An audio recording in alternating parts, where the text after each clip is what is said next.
and welcome to episode 93. I can't talk about it. Anyway, how is your sex life?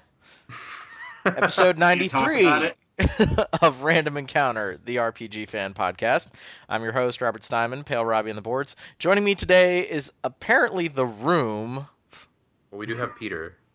Hi, Peter. Oh, hi, Mark. Hi, Peter. I can be Mark. Who's Johnny? I'll be Why Lisa. can't I be Lisa? I'll be Lisa. Yeah, you Oh, look we're the fighting part over for sure. that. I'm just not in love with Johnny anymore. You're my favorite podcast host. Steven, Hi, Dougie. introduce yourself. Stephen Meyering, Taylor on the boards. He likes to interrupt me, and I've just decided that we're going to keep going whenever we do that. Like, I just don't care. I did that in the last segment you were on Music of the Year. You interrupted me and said something weird, and I just left it. Yeah, and I'm just going to do that to you from now on. You were also really mean to me on Music of the Year. I was, but I apologized. I get this text from Steven. He's like, gosh, I was just being horrible to you. I'm really sorry, dude. I was going over the No. editing, and I was like, I am a horrible human being. I need to apologize to him. It's like 4 a.m., and I'm editing. Whatever. He probably deserved it. Oh, no, I totally did. I probably... At the end, you deserved it. Not in the middle, though. Well, In that's- Steven's defense, he did do 15 hours of music podcasting over the course of a few weeks. I thought we were just reaching a point where Steven was putting together Music of the Year 2015, like, and wasn't letting It's it... just going to last all year. Yeah. All right, so that dulcet tone you also hear is Derek Heemsbergen. Yo, what up? I'm still Derek Heemsbergen. Everyone on the boards. How's it going? Xenoblade comes out tomorrow for 3DS. That's pretty exciting, even though I've already played it. And also, Derek has a revelation to tell. Yeah, I Pretty have joined the dark side. Yes, you have. We'll talk about it soon. Don't give it away too much. No spoilers. Join the hunt. Give it away, give it away, give it away. I All right. won't We also wait. have two new people joining the podcast this week, and I'm going to absolutely butcher their last names. So here we Oh go. god, they're not that hard to pronounce. We got Go ahead. Mike Solasi. Solosi. Solasi, really? Seriously? Really? Yeah, it's Hungarian, not Ethiopian dictator from the 30s. Interestingly, his Skype avatar is Peter from Peter. Not Peter. Oh my gosh, what's No, it's Michael from Michael? Peter Pan. Ugh, crap. It wasn't that hard. But it would have been a really appropriate segue if it was Peter, right? I have to do this because my wife always makes me do it. Poor Nana. Poor Nana. What about poor father? It took me like 20 years to realize that the father has the same voice as Captain Hook, Oh, for God's sake. and they're like conflating each other. Yeah. Oh, Peter Pan.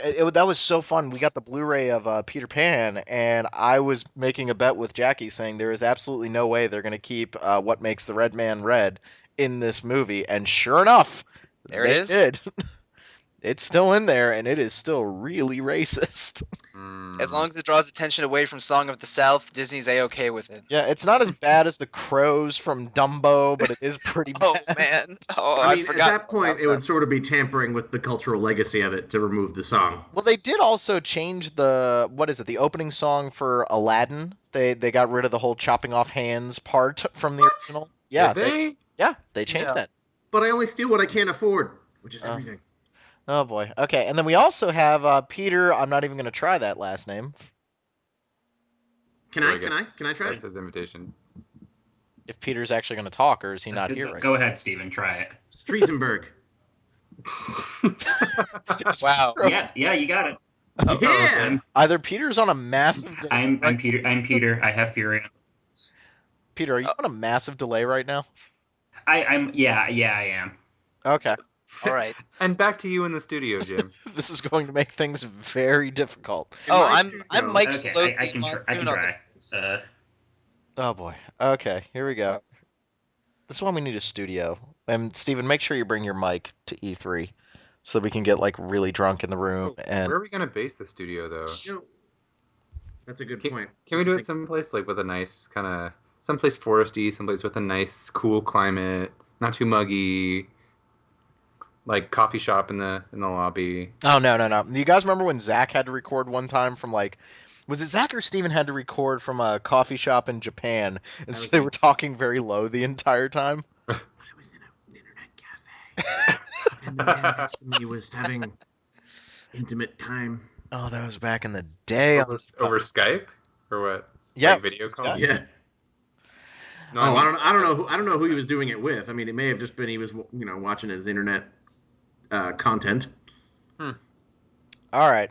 So we got games to talk about. We actually have a lot to talk about, and I apologize to all the listeners because I have been very busy and we haven't had a lot of time to do podcasts. And Steven has been working the salt mines that is Music of the Year for about 3 decades, it feels like. Um, so a lot of stuff came out, and we have a lot of stuff to talk about. Yeah. And Remember last time when we were like anticipating stuff? Well, that stuff is out. yeah, all that stuff happened. And I think we're gonna start because I'm the host.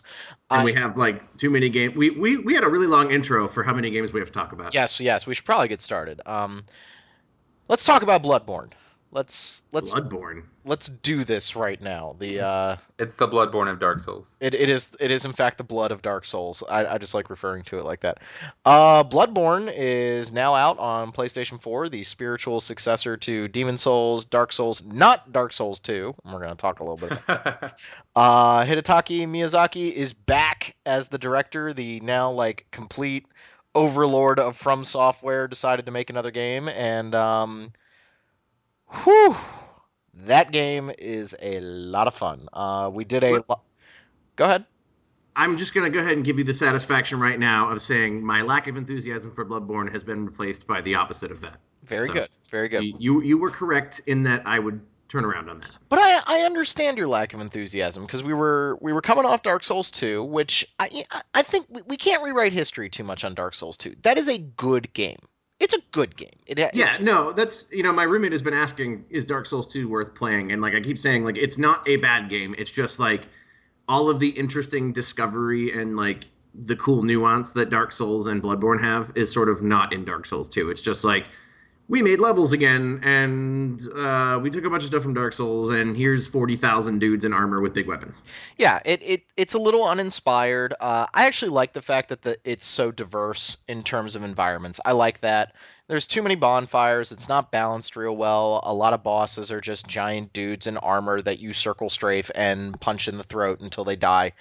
Bloodborne is kind of the opposite of Dark Souls 2 in a lot of ways. Like, they've trimmed a lot of the fat of the Souls franchise. So, for example, you don't have to worry about equipment load anymore. Like, you are always fast. You don't have to worry about like your fat rolls and whether or not your stamina consumption's different based on how much armor you're carrying. Like, they got rid of that. You don't have to worry about the number of items that you pick up. Like, they will instantly go to your bottomless storage box if you go over. When you return to the Hunter's Dream, which kind of acts like the Nexus from Demon Souls, it's your main hub area, and you transport all over Hell's Half Acre from that spot.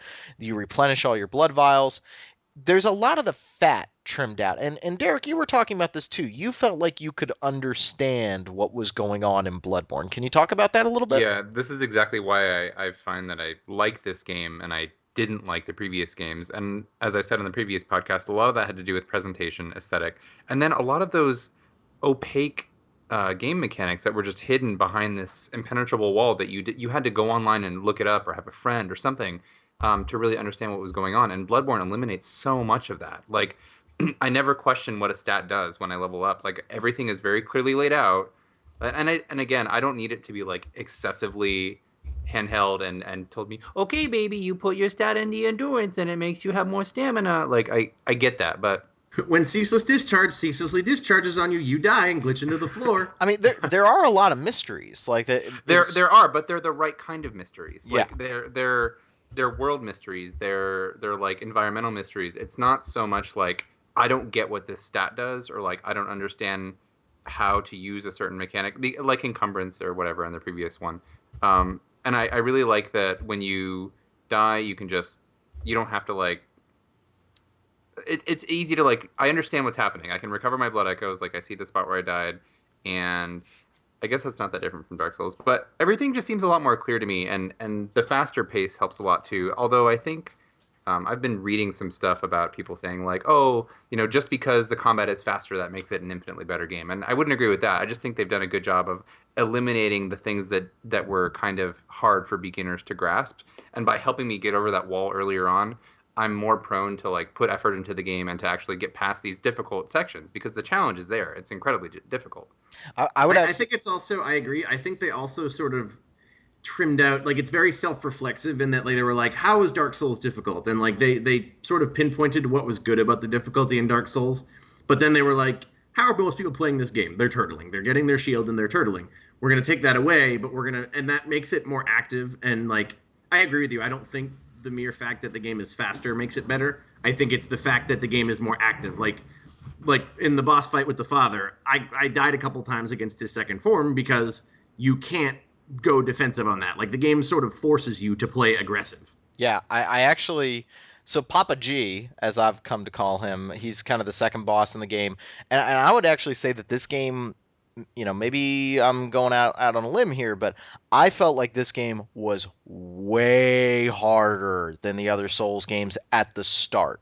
Like I was getting demolished in this game left and right, and I think part of that was I had to unlearn all the stuff that I had learned about the Souls franchise. Like I had learned to, stay passive, keep the shield up, just like you guys are saying. So I saw more "you died" messages at the start of Bloodborne than I did like my entire time through Dark Souls 2. And when I got to Papa G, the game's second boss, I kept doing two things horribly wrong during that fight. The first was what Steven's saying, which is I continually tried to back off. And if you dodge into him, you actually get around him and you get to the sweet spot at his back where you can kind of fight him. And a lot of the boss fights are more you figuring out where the safe areas are on a boss. I was really slamming my head against one of the later Chalice dungeon fights because I kept trying to fight him the same way as every other boss that I've fought in a Souls game. And I was like trying to get behind him and I kept getting like swatted in the back. And eventually like I just completely raged out at the game, like about ready to throw a controller, and I backed away from it for a night and I was like, okay, you are clearly doing something wrong. Like you're trying to fight this game like the other bosses in the game and he's punishing you for it. Watch what he does. Pay attention, Rob, and you're going to be fine. I go in the next morning and I beat him on my first try without even using 3 blood vials. Like I just annihilated him because it was more of a stick and move fight. Like hit him once and then back off real quick. Don't try to stay in a safe spot because he's, flailing all around and he's going to knock you on your butt. So I was screwing up with that on Papa G, and then the worst part was every time he knocked me down, I would try to get up immediately instead of timing my dodge for when he was attacking. So then he would just knock me down again. So like I had to completely unlearn everything that I was doing in the Souls game. And once I started to figure that out, like I actually started to get a real firm grasp of how to play this game. And I think Derek, you were almost in a better position than I was because you'd never really gotten that invested in the games before. Yeah, that's an interesting notion. I'm not sure how your experience would compare to mine in terms of like just sheer difficulty because I didn't have all of those strategies learned. And so I had to approach it with just a completely fresh mindset. And I also, even though I hadn't really played much of Dark Souls, I still had trouble being as aggressive as the game wanted me to be. And that's why I think the combat is really interesting because it's so different from I mean, for me at least, like I'm not used to that kind of combat. And it doesn't feel like it's meandering or clunky to me. Like I get it. I get what it wants me to do, but I'm just not good at pushing myself to play that way. And that's what makes it a compelling experience to me because it's like, whoa, I have to like seriously jump in there. Like those 2 werewolves on the bridge in New Yarnum. Just, screw them. But I can't tell you how many times I died to them. But I started to get the hang of it. I'm like, okay, this is what I need to do. I can't just keep dodging away. Like I have to really jump in there and get them, and then that's the kind of thing that carries over to a lot of the bosses in the game, and I think the difference is what makes it so interesting. They actually punish you if you back off of them. Like they have these real lunging attacks. Like you need to get around to their back where those guys are really vulnerable, whereas the boss that I was fighting later in the game, like he really protects his back. So a lot of the game is like watching and analyzing and really figuring out what to do, where Dark Souls 2 was a lot of circle strafe and hit it with a giant axe. Right. And eventually it'll die. And then, of course, the other big reason why I like it, besides it being less confusing, and I keep saying confusing, and I hope that it isn't interpreted like I don't get how to play the game. I don't get the buttons. It's not that. It's just I just felt like it was very needlessly complex in ways that didn't really need those extra layers. But Demon's Souls was really bad about that. Yeah, but what I do really like about it is that, as many other people have pointed out, I'm not the first person to present this idea. I think it does feel very much like a modern Castlevania if Castlevania had continued evolving in a different direction. Just like in terms of the sort of gothic horror-y vibe that I get, and I like that a lot. And also I had said how I was worried that it would be needlessly bloody, but it's bloody for sure, but it's never been to the point where I'm grossed out. It's just like there's darkness and it's macabre, but it's meaningfully so. I was actually going to mention, and you're talking about the style of the game, and thinking back on like Castlevania 64 and how that game has serious problems, but you can actually see like little hints of the Souls games in those games with like the measured combat and not really being focused on combos, being focused on like really dangerous enemies and exploration. Like I agree with you. I think if Castlevania had gone that direction instead of like Lament of Innocence, really combat focused, or Lords of Shadow, which was really God of War focused, they might have had something pretty special. Really God of War focus. So bad. For God's sake, I mean, Lords of Shadow is just a God of War game. Like, Yeah. it's kind of it's almost sad that it was a God of War game because there was some personality in there and it didn't quite get there. I don't know if that's a worse insult towards Lords of Shadow or God of War. I love God of War. Don't get me wrong. okay, I love sure. those. All I right. love those first three games. Like God of War 2 especially is a fantastic. Like in Cory Barlog we trust. Like he made the best Right. God of War game. Like that game's phenomenal. So I wasn't bagging on it for that. I was just bagging on the fact that Castlevania just didn't know what to do, so it just emulated what was popular at the time. And you can do that and make something very positive. Like Dead Space is just Resident Evil 4, but it's awesome. Dead Space 1 and 2 at least. And well, to be a little fair, Lords of Shadow did eventually try and take some pages out of Shadow of the Colossus's book too. Being a God of War clone wasn't its only problem Yeah, no, necessarily, but yeah, this gets much. I mean, if Derek likes it, and I have heard him talk about the Souls games in the past, and this has some meaningful Castlevania comparisons that you can make, and if the weapon variety is as good as Robert says it is, Oh, it is. Yeah. then yeah, it sounds like something I want to play. it's pretty amazing. Like they really pared down the weapons, which had me super concerned when I first started playing it. Like, in a Souls game, you've picked up 20 weapons before you even know what to do. Like you're just picking them up left No. and right. I think this is much better. Yeah. Like but it took me a second. Like I was really concerned. Like, oh my God, this is kind of boring. And then you realize that every weapon is so incredibly different. It has different uses. It has different strengths. It has different weaknesses. Like, I used the axe for my entire first run of the game, and I mentioned it in my review. Like, I love that axe. And then I started like, okay, well, I want to branch Dead out axe. that axe. And then I wanted to kind of, I wanted to That axe though. I wanted to branch out a little bit, and then I kind of went with the Holy Great Sword, which was a lot of fun, like super fast. And now I've actually moved back to the Saw Cleaver, which is the weapon on the box, and it's like the most mainstay weapon in all the advertising. And I love that weapon's speed, but at the same time, it doesn't stun enemies quite as well as it could when they're bigger enemies, when they have more poise. So there's no perfect weapon in the game. Like there isn't like I'm playing with the Ultima Blade that's going to win against man. everything. Two-handed axe spin to win. Just That's charge that up. But if you miss with that, it's like, oh dear. Like Well, that, get good. yeah, no, get good. But like that double axe swing saved what- my life. Go ahead, Peter. What was the weapon that Jim Sterling was using? The one that's like it's a smaller sword, but the sheath turns it into a bigger sword. That's Ludwig's Holy Sword, and the short sword is really fast, but its third attack, because it actually switches over into a thrust damage weapon, and that does better against certain enemies.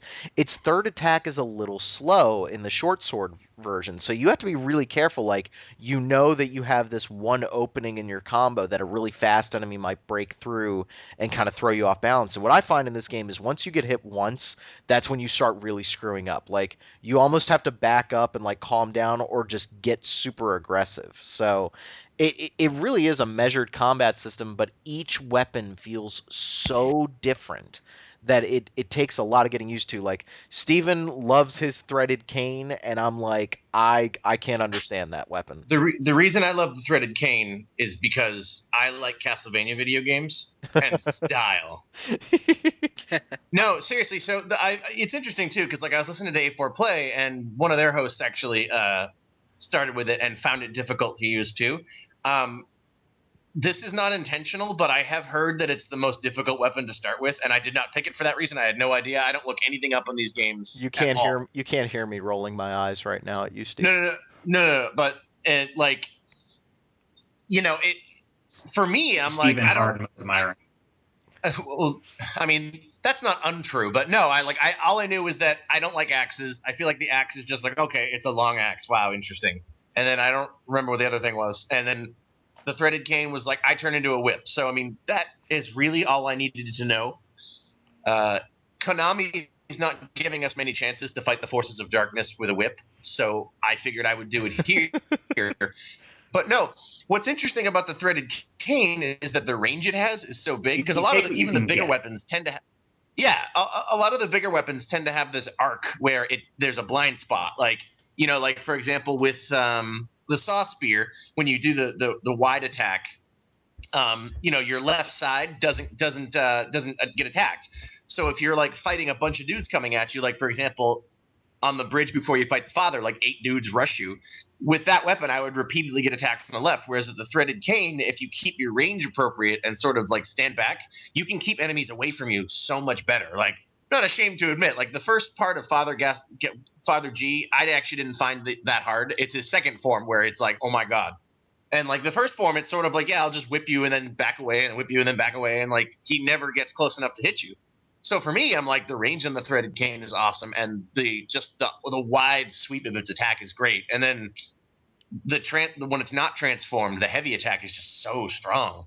Well, and this gets to one of my biggest complaints with Lords of the Fallen. Like, I don't want to back up too much and bag on a game that I think if Bloodborne had come out first, I think Lords of the Fallen would have lost about 20 Metacritic points. Like, it's kind of nasty, but Lords of the Fallen's biggest problem for me was that when you found a new weapon in the game, it almost always replaced the one you were currently using. So, like, you're using a short sword for a while, and then you find an axe that has a completely different move set, but you need to start using it because it does so much more damage than the short sword that you're using. Okay, so you use the axe for a while, then you find a giant great sword, and now that does more damage than the axe, and now I gotta use the great sword for a while. So I never felt comfortable in any of the weapons that I was using, whereas in Bloodborne, and this is something that the Souls series has done pretty well on a whole, is you pick a weapon, you start upgrading it, you stick with it, and it becomes like your bread and butter. Like, that weapon is an extension of your character. It's what you're using to define your character. Every weapon is viable. Like, that's something that I really appreciate in this game. And then it also makes you want to try new things. So I went from the axe to the holy blade to the saw cleaver. Like, I've just tried different things, and I've had a lot of fun building different characters. I haven't gotten any jolly cooperation with Derek or Steven. I keep asking them to. Because I'm too weak. I'm level 13. I haven't played. I've been playing a game we're going to talk about later. Okay. But I think that Bloodborne, just by trimming a lot of the fat and really focusing in on the core combat, like, they got rid of a lot of BS. Magic is even more pushed to the background than it's ever been before. The focus is on the combat now, and that has been such a smart move on their part. And the other thing that I love about this game is, after Dark Souls 2's just endless supply of mobs, like, especially in those DLC episodes, you walk into a room and 8 enemies run at you, and they're all the same, and it's just, okay, I'm gonna circle strafe around the room and kill these guys.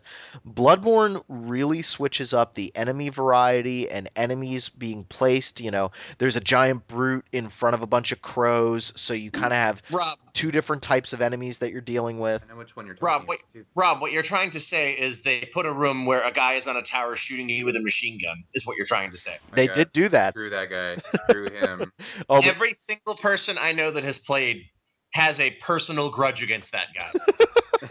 As they should. I've never even met him, and I hear that he's an asshole. So I don't even know. Like, he is a dick. Like, my roommate got killed by him a few times. I'm like, wait, is that dude seriously just plowing you with bullets from a tower? It's like, yep. Then you climb the tower and he shoots you off the tower. But now I will say one thing about Bloodborne that I really like is that some of the, I know Steven's going to disagree with me a little bit, but there are some rough edges in Dark Souls that had me like clawing out my eyes. Like, when I wrote the original review for Dark Souls, and that was, about a week after the game came out, I said there were some sections in this game that were, we're going from difficult but fair to, okay, this is frustrating and you're trolling me. Like the archers in Anor Londo, everybody knows I'm going to bring that up. The giant skeletons in the dark area, Tomb of the Giants, like immediately after a boss, which means that you need to go 20 minutes back if they kill you.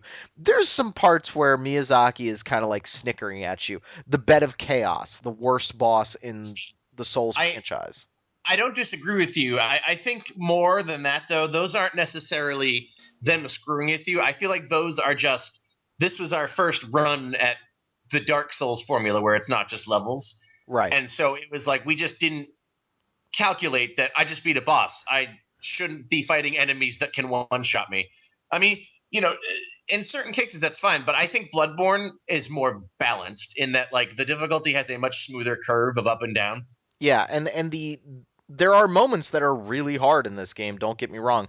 But there came a moment, and I think Kyle's actually getting pretty close to it, where I kind of thought I had reached the blue dragon part from Demon Souls, where you just have to pray to God that the blue dragon doesn't annihilate you as you're working your way up to Boletaria Palace. Like, you just have to pray. It's just like, okay, I spent 15 minutes getting here, and I just need to hope to God he doesn't kill me. I thought there was going to be a moment like that, and I was all ready to get pissed off. And then I realized that no, I actually see like a measured way around this, that by paying attention, I can figure it out and work through it. So I think you're right. Like their first couple passes at this type of game have resulted in a game that is very hard, very challenging, but also incredibly fair, with the exception of a couple boss attacks. Rom, I hate you. I hate you so much. You are the I would say that by and large, this game does not cheese you to death as much. No, there's a couple moments where it does, but overall it doesn't. Like Against the Father, like I was reading a lot of like commentary online about people that got there. I was like, basically, the Father G is the real Bloodborne starts here. Yes, because that's the first time in the game where they're like, no, you're going to do this right, or you're just going to die. Like it's like, no, you are not going to let him get close to you because he's going to shoot you, stun you, and then beat you to death.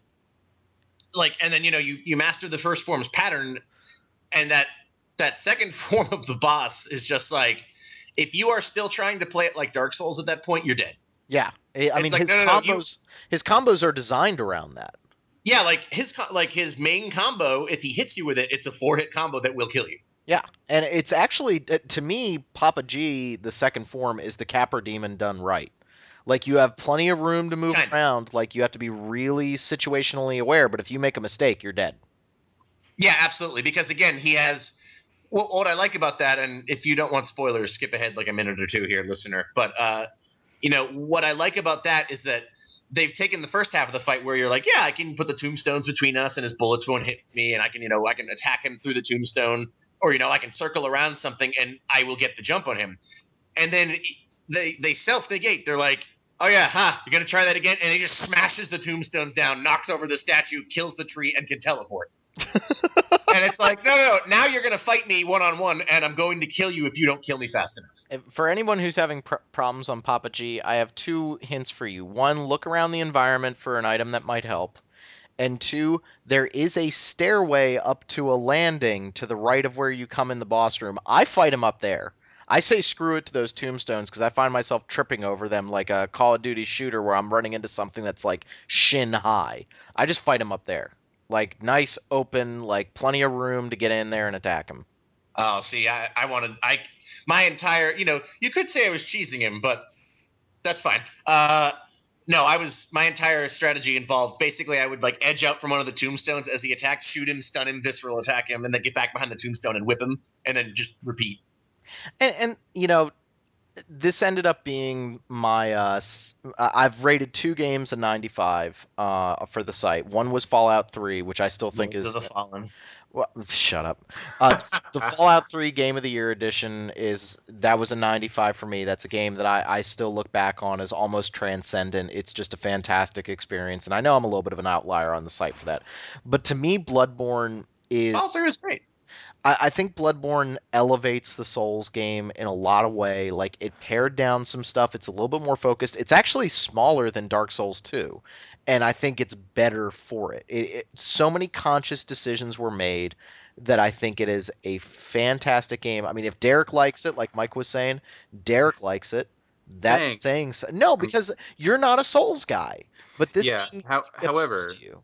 I think it's really important to note though that even though this is different, it is still very much at its core a Souls game. Yes. It Yes. just it has the same structure, but it does away with some of those stupid elements that I didn't like, and those were the things that kept me from getting into it mostly. If you still hate the core of Souls, like if you're not interested in the style of combat and the difficulty level, at the general like sort of interface design of the game, like you're not gonna like it. It's just It's for me, hyper refined Souls. yeah, it's exactly. It's hyper refined. Thank you. But it's still a Souls game. Yeah, like they call it Souls internally on the development team. Like it's very much a Souls game. Yeah, and I had a fantastic time with it. I've been running Chalice dungeons like crazy. And I think that there's still some room for improvement. You know, yes, the loading times are really bad, but it's actually funny. I think Patrick Klepek did a little somebody did a tiny report on now maybe it wasn't Patrick Klepek, but somebody did a tiny report like asking video game developers like why are the Bloodborne loading times so bad? And what he actually said was like it seems like what they do is just completely reset the world when they come back to it in order to avoid the game breaking. Like a lot of these games, by having so much streaming, and you know, we've seen new releases having significant problems by just reloading the entire area. They're making sure that everything's getting put back. I mean, the havoc physics are out of control in this game. Like you can knock over a set of Oh, yeah. books and they just go. Ragdoll Oh, I everywhere love also. that. I love that. Like there's a lot to the game. Like the art design is also completely out of control. So yeah, the load times are bad, and they've said that they're going to work on that. Hopefully they will. I think the Chalice dungeons could use a little bit of refinement. I think they're kind of they're suffering from some Diablo 3 problems right now of like, you know, you can play and play and play and not get any good blood gems, like which are kind of important. Like you hit a point in the game where the difficulty completely goes through the roof, and you need some strong blood gems, or you're going to have some trouble. So yeah, I mean, there's things that they can work on, but the core is great. The multiplayer is fun as hell. It is so much fun to fight these bosses multiplayer. And also, I think the bosses are so great because I was able to beat them on my own. Like, don't get me wrong, one of them beat me 20 times in a row, and I was yelling and screaming, but like, I figured it out. I got it. I didn't have to completely change my character. I didn't sit there and go, wow, I really wish I had made a magic user because this fight would be really easy right now if I had. Like, no, I just had to buckle down, analyze the boss, and figure it out. And a couple things I want to say here about the response to Bloodborne. I've been a little irritated with a couple things. One, and this is to help people who haven't played it or haven't gotten it very far in it to avoid spoilers. If you've somehow managed to miss and avoid kind of the story revelations for what's going on in Bloodborne, don't read any more reviews because the reviews actually manage to ruin story aspects of Bloodborne by using specific phrases or allusions. And that's a real shame because once you realize I know exactly what illusion you're talking about because Yeah. I've seen later in the game, and yeah. Yeah. And it's amazing to me that they hid that for so long. Like I think that's awesome, but a lot of reviews by making an offhand comment kind of give away some of the better story beats of the game, and I think that's really unfortunate. And also, like, I love how people are saying like, oh, you just need to like there was an article that was written like, hey, people who say that you need to get good at Bloodborne, like, don't be such a troll. oh my god, are you talking about the article where they were like, difficulty is not what makes these games good? I'm like, no, it's not. But these games are hard as hell, and if you don't acknowledge but I mean, that, like. Is that the article that you were talking about, though? I think it was a Games Radar article where someone was like, Oh, okay. don't be a dick about Dark Souls and Bloodborne. Like, stop telling people to get good. But the simple fact of the matter is, like, if the boss is kicking your ass, then you're doing something wrong. Like, you need to analyze them. You need to figure out. Like, I mentioned it before. I was getting my ass handed to me by a boss because I was not paying attention. Like, I kept trying to smash my face on it, doing the same thing over and over again. I changed Well, that's not work. and then I changed up my tactics and I got him. Like, it's old school game design. Like, if Metal Man is beating your ass in the original Mega Man 2, first off, that's kind of funny because he's easy as hell. But, like, just figure it out. Take your time, figure out what they're doing, and you'll get there. Well, yeah, I was actually referring to an article too that talked about how the sort of elitism around these games is, I think, what drives some people away. It's like, oh, get good, it's all about difficulty, and that sort of critical attitude too that a lot of like reviewers have, where they're like, it's so hard, but like the difficulty is not what makes these games fun. It is a component that makes the rest of it work well. But like just the intelligent level design, the excellent weapon physics, like there are so many things that make these games good that I would put the difficulty fairly low.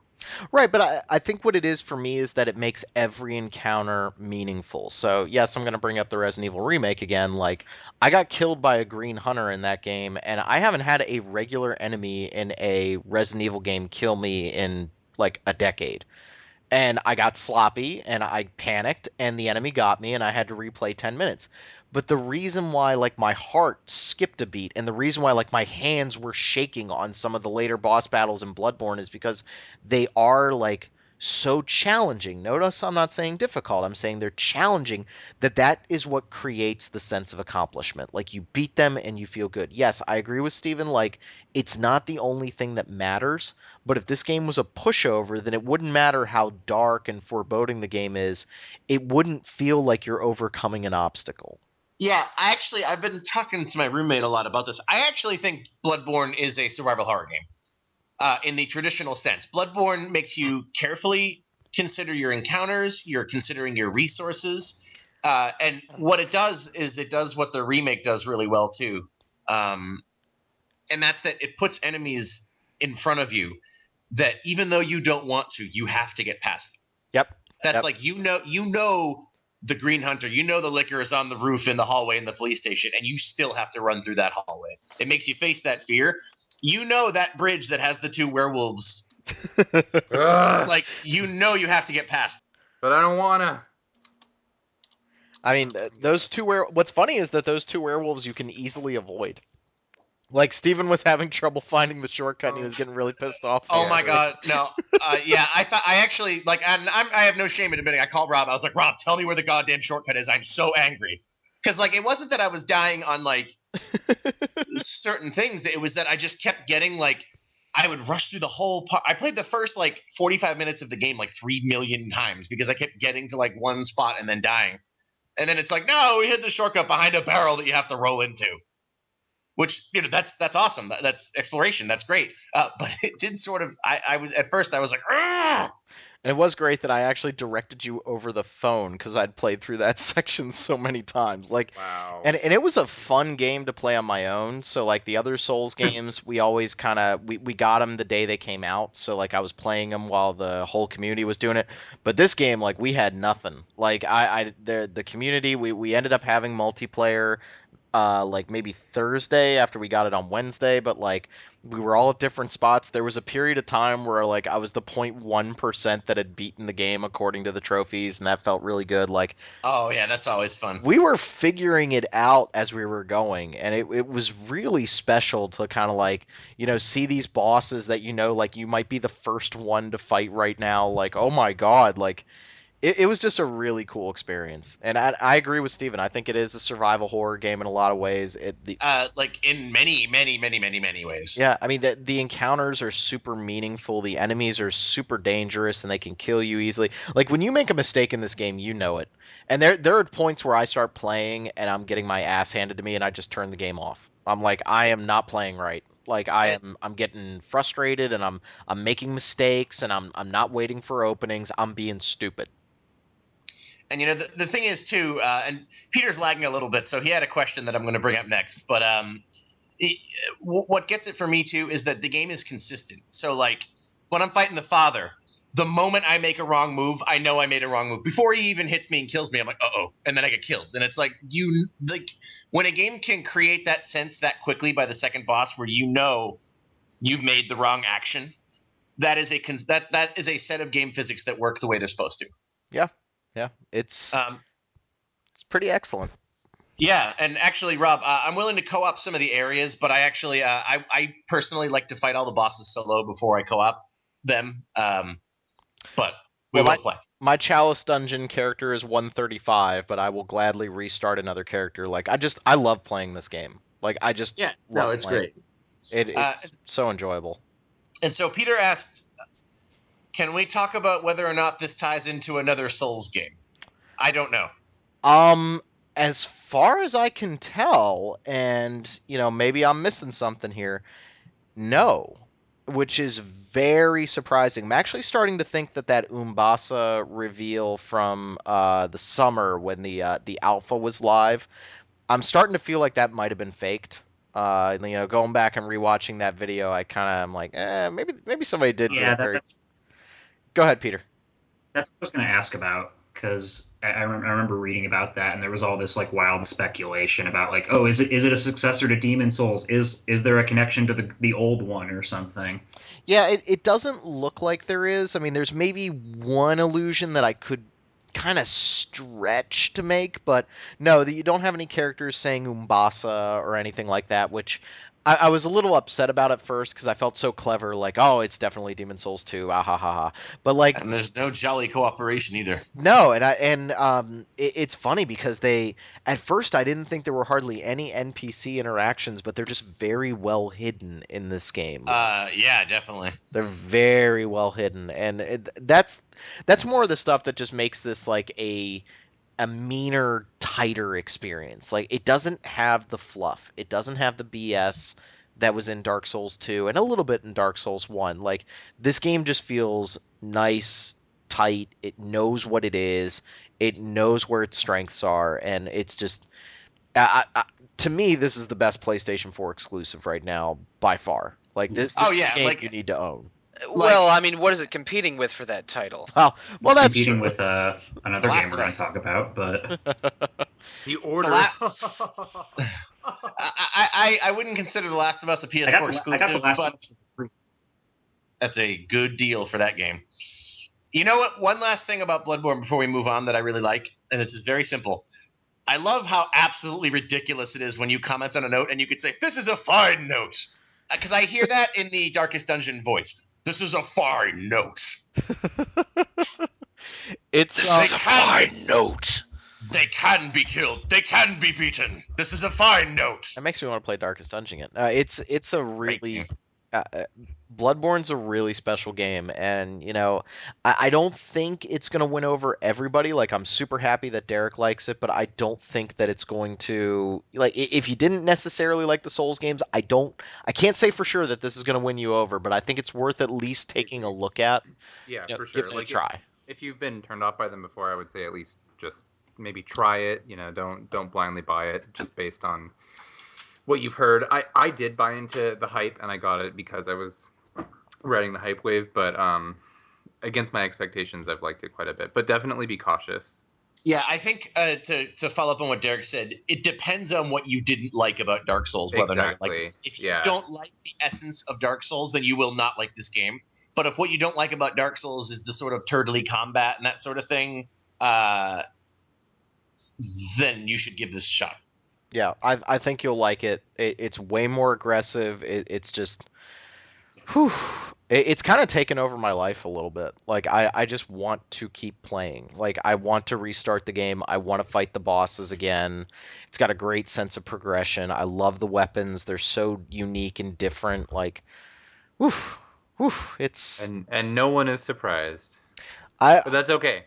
But like after Dark Souls 2, like, and I gotta pat myself on the back there a little bit. Like I don't think I drank the Kool-Aid on Dark Souls 2, and some sites were giving that game higher scores than Dark Souls 1, which I think is nuts. Like false. Like no, like that didn't happen. Like Dark Souls 2 mechanically worked pretty well in some places. But again, I'm going to steal this shamelessly from 8.4, but Dark Souls 2 was a reaction to what people didn't like about Dark Souls to make more people play it. I think in doing so, they diluted the experience and made everybody like it less. Yeah. It's not that it was a bad game. It just it had lost some of the magic. There's no sense of discovery. Like in Dark Souls 2, because of a variety of factors, every individual moment didn't feel as significant to me. Like I basically got to the end of that game. I can't remember any of the levels. I remember Modula. But like I remember everything I've done in Bloodborne. I remember all the levels I played in Dark Souls 1, but just Dark Souls 2, it just doesn't stick. Mm-hmm. You don't Well, stick. I'm I glad. don't.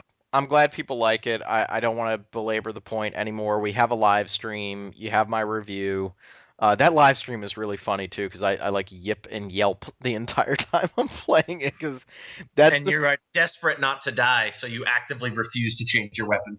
which is funny now because I'm watching that You were video now. placing bets on when he would, and he never did. I'm watching the video and I'm going, wow, I am really slow with that axe. Like I wish I had my saw cleaver right now because that weapon is so fast.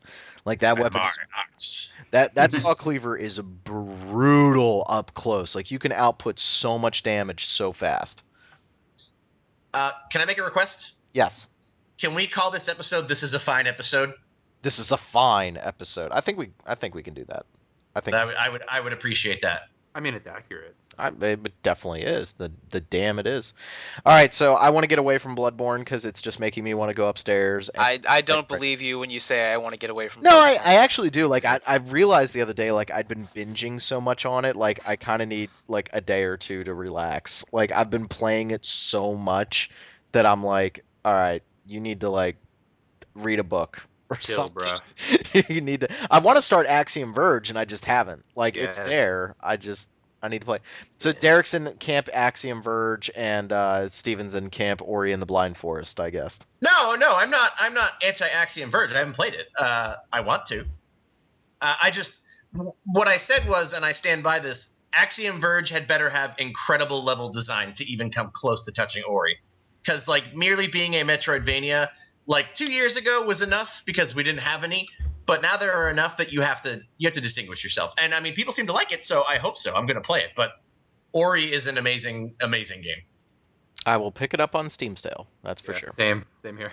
Yeah. I think Axiom Verge seems like a perfect Vita game to me. Just, yeah, that's what I will. So like. when that release happens, I'm gonna, look at my bills, look at my bank account to make some difficult decisions. Look at your So life, look at ignore your all of choices. them and buy it anyway. Eventually, yes, that's what's gonna happen. But It the is question cross-buy. is when. It is cross-buy with PlayStation 4, so like that's what I did because it was on like it was $17 instead of 19.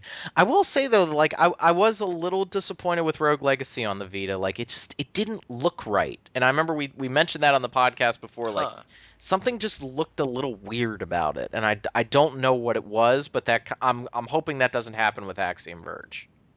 Guacamelee looks better on the Vita than the PS3, but that's my only real comparison for a cross-buy game. All that and Sly Cooper, but that they look the same. Well, I guess the only other thing that I was doing was a little bit more Diablo 3 with the wife on console. I'm just really impressed with Diablo 3 on console, and that game is a hell of a lot of fun. I'm listening to, I mentioned before, I was listening to old Giant Bomb podcasts, and I actually got to the one in 2008 when Diablo 3 was revealed. And it's amazing how far that game has come. So like now that's only $30 on PlayStation 4 and Xbox One. That is totally worth it. That is a fantastic couch co-op game. Like that should be a dorm room standard. Yeah, I admit I would probably like it more if my characters synced between the two of them, because I just have so little interest in being like, hey, I'm Paragon level 222. Let me go ahead and start all over. It would be cool if they did seasons on console. I think that would help a little bit, but it doesn't seem like that's what they want to focus on. Yeah, which I mean, they sort of have built the game differently, which makes sense.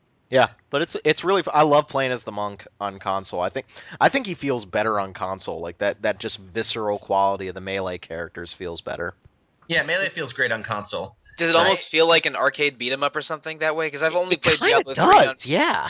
I've only played it on PC, and it was fine. I played it before it got good. So I've always been tempted by picking up the upgrade, but never did. I just don't like the way the melee characters feel with the clicking. Like that's been a personal thing. Like I always like the spellcasters or the ranged characters more in Diablo.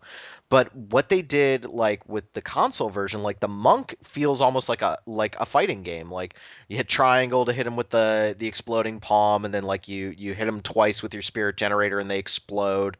It's really cool. Like I don't know. I think I like playing as the melee characters better than the casters in in Diablo 3 on console. Like I don't have as much fun with my Witch Doctor.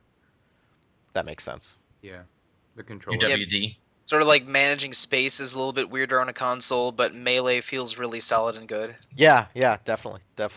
So, I can understand that, I guess. all right, let's move. So, Let's get. let's move away from that. Let's talk about a game I reviewed. Yeah, you really like Type Zero, except for the localization, apparently. So yeah, Yeah. I'm very interested in how Type Zero has been received because it's actually very in line with what I was expecting, which is that this is a good game. Not everything works perfectly, but it's so weird and experimental in some ways and does crazy things that I ended up really enjoying it. And for me, the core combat is just fantastic. Let me start off with the bad. Square Enix has to fire their localization team, whoever it is, because it's not the excellent people who did Final Fantasy XII. It's not Alexander Smith. Debatable. That's not debatable. Final Fantasy XII is an excellent localization. Did they even finish Final Fantasy 12? Oh, snap. Square Enix didn't, but the localization team did. I'm Agreed. Okay. I'm on board with sorry. that. I'm But- sorry. but- I'm on Steven's side. Holla.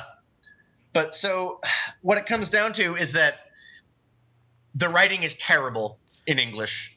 Yeah. Everybody is miscast. It's clear they didn't have an English-speaking voice director, and if they did, that director didn't give any direction because half the time it's so obvious. Let me give a counterexample. Xenoblade has really good English voice acting. They sound like they're actually like they're not in the same room when they recorded, but they make it seem like they did. Like you can tell that they understood the context of what was happening. So like when Shulk is screaming about killing Metal Face or going crazy, they have impact. In Type Zero, it's like, Rim, are you okay? Ha ha ha! Yeah, I'm okay. Why would you think I'm not okay? Ha ha! Yeah, Machina, stop being such a worrywart. And like, Did, like, at quick least- question. Did Tommy Wiseau direct the voice localization for this game? No, it'd be in more some- entertaining. Well, hi, Machina. Yeah. Oh, hi, Machina. I can't talk about it anyway, Rem. How's your Phantoma life? But it's appallingly bad. Like, because the translation is fine in and of itself. Like the menus and stuff, like the lore and stuff is written fine, Right. but the dialogue is I think it's- atrocious. I think the script is just flat out bad, and having it poorly directed in terms of English voice acting doesn't help. But also keep in mind, like, I don't think the Japanese voice acting is very good either. Like, some of the characters are just terrible. Like, Sync is awful. Yeah, no, it's better in Japanese, Sounds bad in but both languages. that's relative. Right. And the problem is that you have this really interesting story that is sort of Yeah. hamstrung by that dialogue and that doofus Saturday morning terrible shonen anime writing. Like, it's just awful. And for me, a part of it too is that when you hire Steve Bloom and make him sound like he's wasting his time, you have made a mistake. Well, Like, this is not the fault of the actors. This is the fault of everybody on the team being miscast and then not getting any direction. Well, two thoughts come to mind here. The first is like, how do I say this? We've made it. How do I say this? It's not Bloodborne, No, but it could be Bloodborne. Shut up. We've talked about this before. Like, you have a lot of the same voice actors with the original Metal Gear Solid doing Metal Gear Solid 2, which doesn't sound nearly as good because they just did a direct Japanese to English translation, and you have a lot of native English speakers saying things that don't sound really appropriate as a result. So go ahead. Sorry. I was going to say exactly that, and I touched on that in my review. The problem with Type Zero is that, and even in episode Duske too, a little bit too, although that one's not as bad, but we'll talk about that later. The problem is that it's very clear they tried to be literal, and that doesn't work. Like, even when the characters are gesticulating, which they have a limited number because it's a PSP game, so the animations are sort of, there's only a few of them. But it's like they will gesticulate, and I know what they're saying in Japanese, partially because I have the Japanese dialogue on. But in English, it just looks like they're like oddly pacing their statement and saying weird things. It's sort of like how everybody in Final Fantasy X is like, "Yeah, man, we're gonna win the game," I'm Seymour, like everybody is saying and it doesn't work in English like that. Like that, it's not a one-to-one comparison, and so that makes it, on top of being badly acted and badly written, it's also awkwardly translated in so many spots. Which Yeah. is a shame because there's a lot of, like you said, incredibly good lore happening, and like the overarching story is cool. It's just presented so poorly in the character interactions. Yeah, it's and I want to chalk part of it up to, hey, this was Tabasa's first major Final Fantasy release, and they were experimental, so they probably didn't have as much budget. It was a PSP game, maybe those are all the reasons that's why it's sort of hammy. But the fact of the matter is that, like I look at Dissidia, you don't hold that up to a standard of writing because it's a fighting game, but the voice acting and localization that is just as weird and awkward.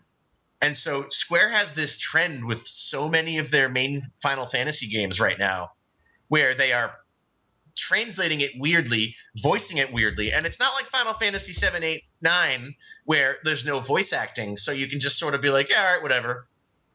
Now that it's voice acted, that weirdness is so much more apparent, and it you can say all you want, oh, graphics is sound, you shouldn't break good gameplay. No, they do, especially when you're trying to tell a serious story like that. Mm-hmm. Yeah, I agree with that. Change. Can you imagine if like The Last of Us had bad voice acting? Like, it would kill it. Like, and that's a game that has acting in it too. So like, imagine if The Last of Us had goofy gestures because they didn't actually mocap, and awkward voice acting, but the exact same gameplay. It would crush that game.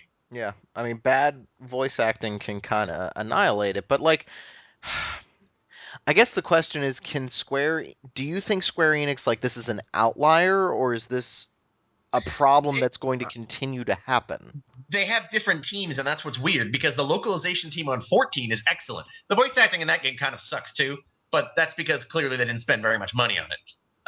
But like the writing in 14 and dialogue are much better realized. Right.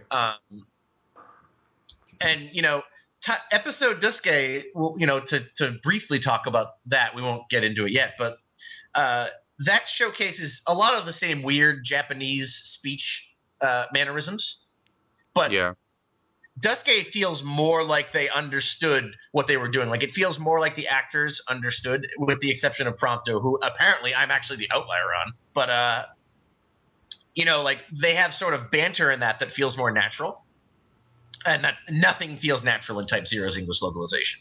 Actually, I want to know what Peter thinks of this, because I think Peter has put a lot of time into the game, right? Yeah, I'm on chapter 7 right now. I'm actually I have almost all the trophies in the game. I've the only ones I'm missing right now are the last couple of chapters, so it's going to be my first platinum, and I'm kind of excited for that. Oh, cool. Good for I you. noticed the trophies are kind of, in the early game, they're pretty easy to get. They just kind of throw them at you. They're really easy to get. Like, I got like 6 in one mission. They're compensating for the fact that you have to beat Kingdom Hearts 1.5 3 times to get the difficulty trophies. Oh, yeah, and nobody will actually do that except for you. So, did you do that, Steven? I'm gonna replay 1.5 for the 3rd time soon. So You're all nuts. The only trophies I didn't get were the difficulty ones, because I beat it on proud mode, and then it's like, wait, I didn't unlock normal and easy. You want me to play through the game on beginner? Like, what? Yeah, that's ridiculous. And they rectified that in 2.5. Like, so it was clearly just a dumb oversight, but like, seriously. I think I'm going to turn trophy notifications off on the PlayStation 4, because like I have one trophy left to get in Bloodborne, and I'm going to get it, like, because it's a boss that I haven't fought yet. And I know in like 100 hours with that game, there's still a boss I have not fought. And I'm going to platinum it, but seems like they're good at hiding things. They really hid this one pretty deep. So the last enemy that shall be conquered is death? Something like that. But like, I don't know. I hate that completion. And what do we say to the god of death? We Not welcome today, him. Satan. Not today. I forget. No, we greet him as an old friend. So Robert wouldn't stop for death. Yes. I have no idea what you guys are referencing right now. I'm just Harry. thinking, Emily I'm referencing- Dickinson. okay. Harry Potter. Whatever. Referencing RuPaul's We're Drag referencing. I was Both referencing Red from- Dwarf over here. So we are all over the map. So clearly we are not syncing up in multiple ways today. So okay. uh, But yeah, I just don't like that completionist like side of me. Like, it's one reason I really like. Yeah, okay, somebody's gonna get mad at me for mentioning Steam, but like, I don't give a crap about Steam achievements, like at all. Do No, not care no. at all. okay. What's funny too is Pillars of Eternity has a backer achievement. Like you can only get that achievement if you're a backer, and I'm like, are you kidding me? Like, That's That has to awful. make some people furious. Ouch. well, what's funny is that I backed the game, but then I got it for review, so I gave my backer code to a friend, so he's got all my backer stuff, including an achievement, and I'm like, wait a minute. So they're just gonna leave this backer achievement on my screen forever because I can't get it. They hate you. I'm like, and again, I don't care about achievements so much on Steam, but it's like that's sort of boneheaded for a game that is otherwise not boneheaded. But overall, with the exception of the horrid voice acting and I script, was going to say Oh. something about Type Zero's localization, if that's okay. go ahead, Sure. Peter. Go ahead. Well, I was talking with my roommate about what we mentioned earlier because we were both looking forward to Type Zero, and and we were just wrapping up Attack on Titan. We watched this is leading somewhere, I promise. We watched the Attack on Titan marathon on Adult Swim, so it was from midnight to 6 in the morning, all of the first half of Attack on Titan. Which is the good part of Attack on Titan. Yeah, Going pretty off- much. But we Wow, finished that, I and disagree with it you was our guys. first time watching it. Type Zero suffers from very basic anime dub problems. Like, it has all the same problems of like a really quick anime job. He's exactly right. It was clearly a rush job. It was we got to get this out, and that in some universe I agree with that, and even maybe before the game came out, I would have said I'd rather them rush it than get it out. But at this point, it's like if you've come this long to do it, why don't you just do it? Like do it right. But it's clear that Type Zero was a low budget effort overall. But again, it's an interesting game. And It's then worth playing. there's some really weird parts. Like, I was saying, there's some really weird things that happen too in the localization. Like, the Zero, the Bump a Chicken song. Yeah. There's a part later in the game where this isn't really that big a spoiler. Where someone starts singing that song, but in the English dub, they redid the entire song to the same tune as the Japanese version, but with English lyrics, and it sounds really forced. Oh, so like fishy fun. Yeah, just like that. Oof. Oh dear That's- God. You know what? Just a Nightmares are side falling note. back.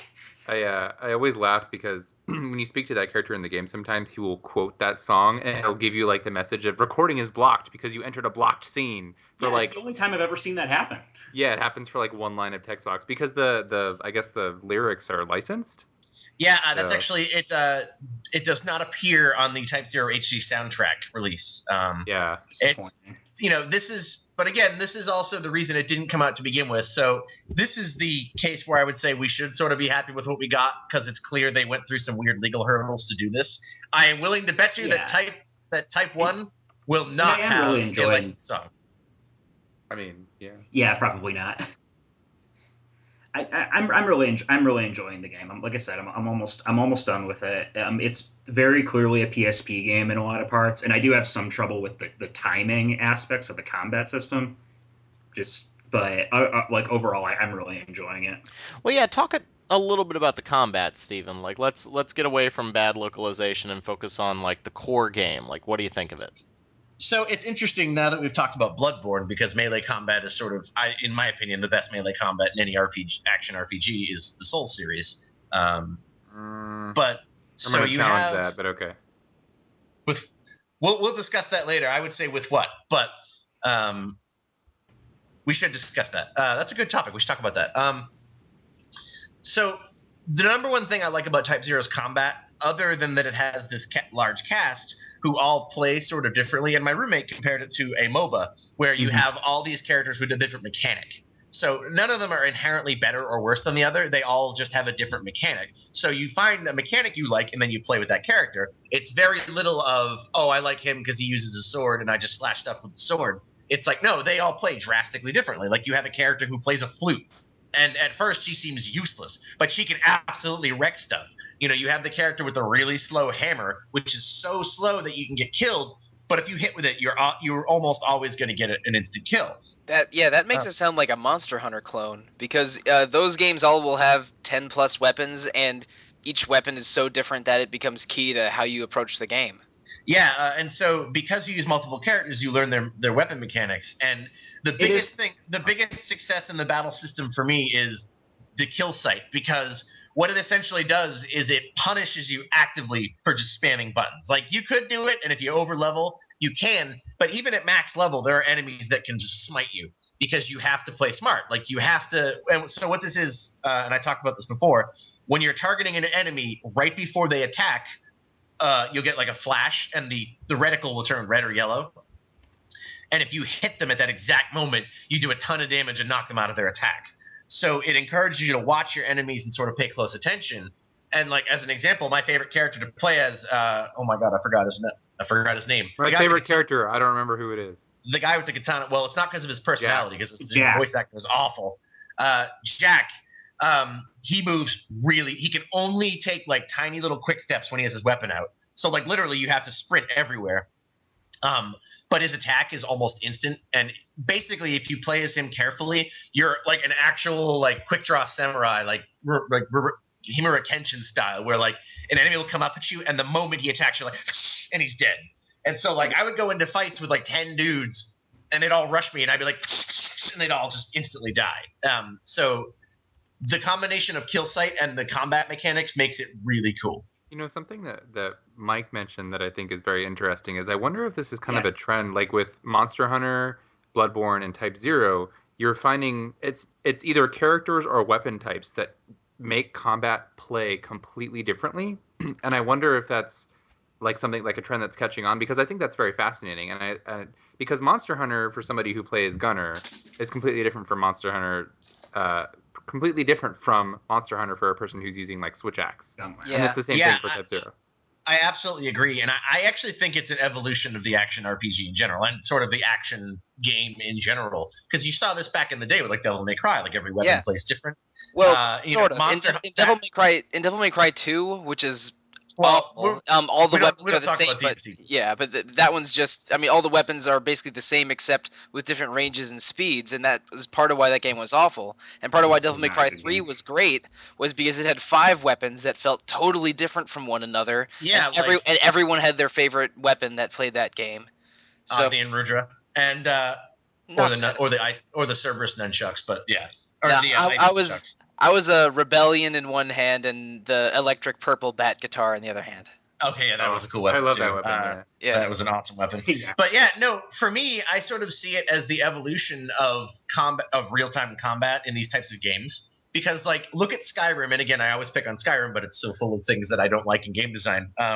You mean the game where you defeat every enemy by clicking on it? Well, sort of what it comes down to is like, look at like Skyrim or DMC2.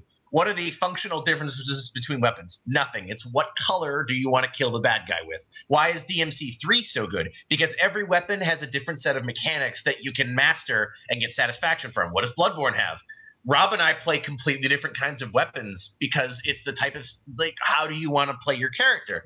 So for me, it's like, I love that action RPGs are sort of getting more towards the every weapon isn't just a number upgrade where you can, it doesn't matter which one you're using. This is going to change how you approach this game.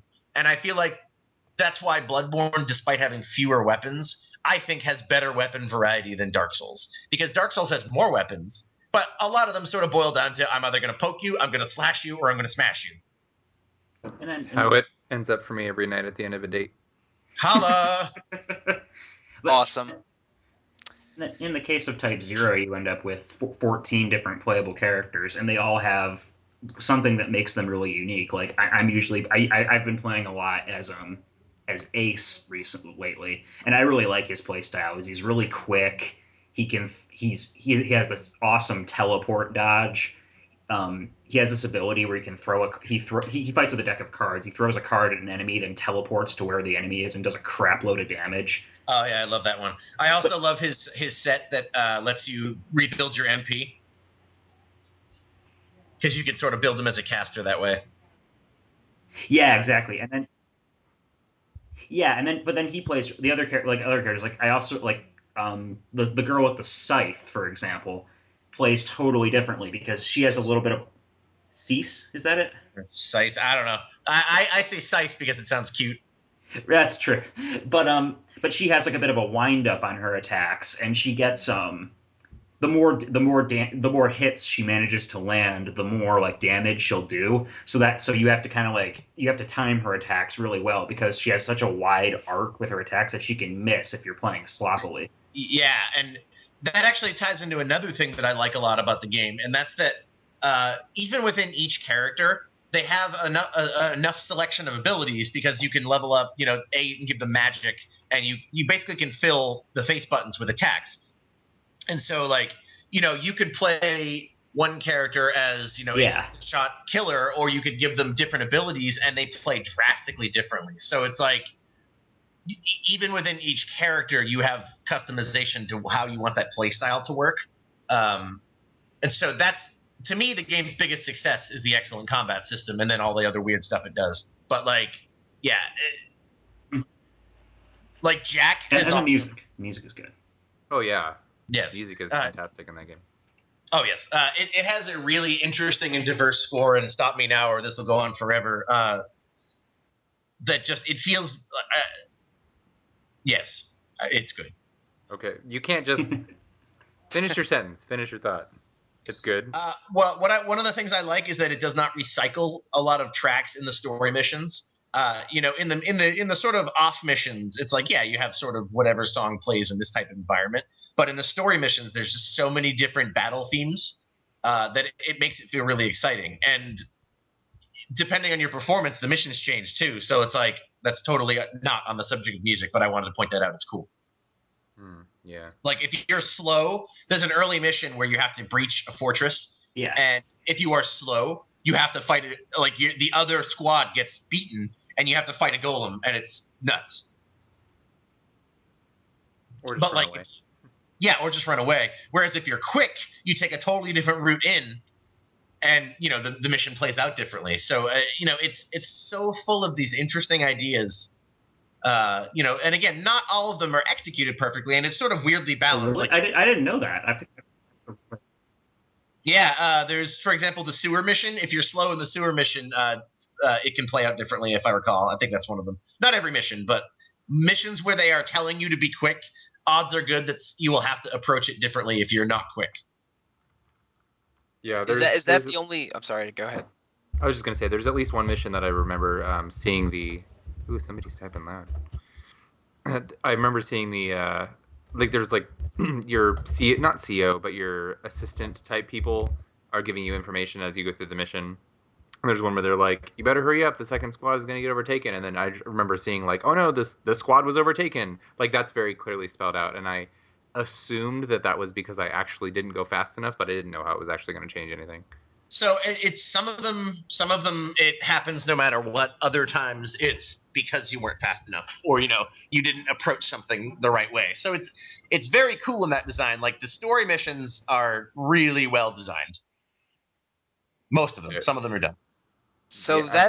that kind of dynamic mission design that changes depending on approach is pretty fascinating to me. But is the only real determining factor how quickly you reach certain goals, or are there other things that can change how a mission plays out? I think it's just that, like, there's the missions are fairly linear for the most part. Like Steven said, I think speed is pretty much the only factor that changes how it plays out. Like, there's an early mission where you have to hit switches to progress, but I don't think that you can not hit all the switches. Yeah, like you have to hit all the switches. I think there are one or two where things can play out differently, and then there are some where it's like, you'll be in a boss battle. What's funny though is that Type 0 has more compulsory lost boss battles than I can recall a game having in a long time. Yeah, it has several.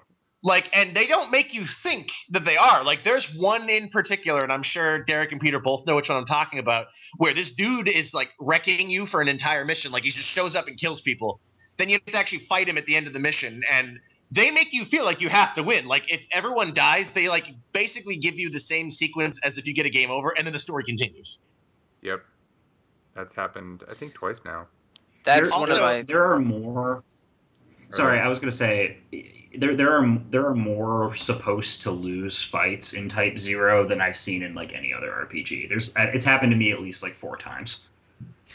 I always have those moments where like I get my butt kicked in a boss battle because maybe it's like way harder than what I've been fighting before, and I have those moments when playing a traditional RPG where I go, "Am I supposed to lose that?" And I see the game over and I go, "Ah, damn it!" Like Final Fantasy IV got that like kernel in It my got to the mind. point- Maybe I'm supposed to lose this boss fight whenever I'm really struggling. But it got to the point in Type 0. There's a mission I just did. Well, I'm not gonna give it away. But you have this like dude in armor with this massive great sword who's 30 levels higher than you, and you're just like, well, I'm not even gonna. I mean, I can try to win this, but I don't know if I'm gonna be able to do this. Yeah, The game has a really great battle in the Big Bridge remix. it does. That's exactly where I That am. it does. That it does. I should look into that. And I'm not going to spoil anything, but it takes place on a big bridge No way. that is And- quite literally called the Big Bridge. It is called the Big Bridge. Speaking of localization quirks, the battle for Big Bridge won the Dominion of Ruberum the day. I will give them that one because I feel like that's an intentional Spoony Bard moment. so overall, it sounds like everybody's high on Type 0. No. Okay, yeah, okay, fair enough. Were you guys like? I'm not actually, but okay. Oh, Derek, go ahead. No, I think that the combat is fantastic, and I agree with most of the points that you guys have brought up about it. But I think that the wonkiness of the character interactions drag it down so much for me, and I'm not gripped by any of the characterizations so much. Like Machina and Rem are the two most developed characters, at least as far as I played in the game, and they're fine. But everybody else is just kind of like personalities that spout off one-liners at different points in the game, and I'm not getting humanity from them really. And They're perhaps all that will anime change later. tropes. Yeah, and that bugs me because I expected a little bit more. But there's that, and I think what's actually putting me off the most is I find the free time between missions very tedious. Because really? because you like I just don't care. I don't think that the side quests are Yeah. compelling in any way because again, I'm not interested in the characterizations, so I don't care that much about learning more about each of them. And I guess that's kind of counterintuitive because if I were to take upon their quests, perhaps I would learn more about them and care more about them. But I don't. I'm not super Well, into most the of side the quests in Type 0, most of the quests in Type 0, I find in those side missions are those kinds of like kill X amount of things or collect X amount of things. And there's one this happens late game. There's one really interesting side quest in Type 0 HD that gets you something really cool. Can I talk about that? Is that do you know what I'm talking about, Steven? Well, it depends on which one you're talking about. If you're talking about the Arc of Agito. Oh yeah, yeah, that entirely optional thing that is actually fairly good. I would say. Yeah, can I talk about that? I would say try not to Or spoil is that too a much spoiler? about it. I would. I don't know. It might be a I little would- too soon. Okay, I'm gonna go for it. I've recently been called a spoiler lich, so I'm not going to make any judgment calls was gonna on go whether Spoiler or not. lich. Wow. Yeah, I thrive off spoilers, I guess, but I'm not going to make a call on that. You do. I- actually. Okay, guys. So Final Fantasy Type 0 there's an airship in the game, and it's really cool. Like when you get it, it's really fun. There's this whole like little mini game you unlock where you can like fly around the world. It makes travel much easier. But in order to get the airship, you need to it's hidden behind one of those kill X amount of things quests with no indication that you have basically the coolest hidden extra in the game. Oh. Actually, yeah, it's interesting. Type Zero has a lot of gated, side quested major mechanics. Like, you get if I recall, the summoning ability that that your characters can use as an alternative to an Eidolon. What the heck is it called? I don't know what they called it in English, but the Vermilion Bird. Yeah, the Vermilion Bird. That's optional, I think. Most of the Eidolons are optional. Like, they're hidden behind those, like, expert quests or whatever. Yeah, and it's funny, too, because, I finished an expert quest. I was, level 11, and I did the level 36 one. And they are so difficult that I would not advise people do them unless they are completionists. Yeah. But, they're a pain, but then you beat it. Or if you're on your second playthrough. Yeah. I beat it, and I got a level 56 Eidolon who was good for, half the game. Yeah. So it's cool because it makes doing those side quests. I mean, to me, that's sort of the impetus for me. Because I agree, Derek. I feel like these sort of narrative parts are hamstrung again by the dumb localization and sort of the weird characterization. But for me, I actually really like the in-between time because it's you could go do a tactical battle and, unlock more world map in another town. Or you could, go do an expert mission and unlock some ungodly powerful thing. So it's, I love that they were not afraid to gate content in that game and be if you didn't do this side quest, you're not going to see this. Because if you don't go to the offshore research lab in Final Fantasy VIII, you're not going to get eaten. Spoilers. Yes. Spoilers. Just to close out the final point that I was going to make, Right.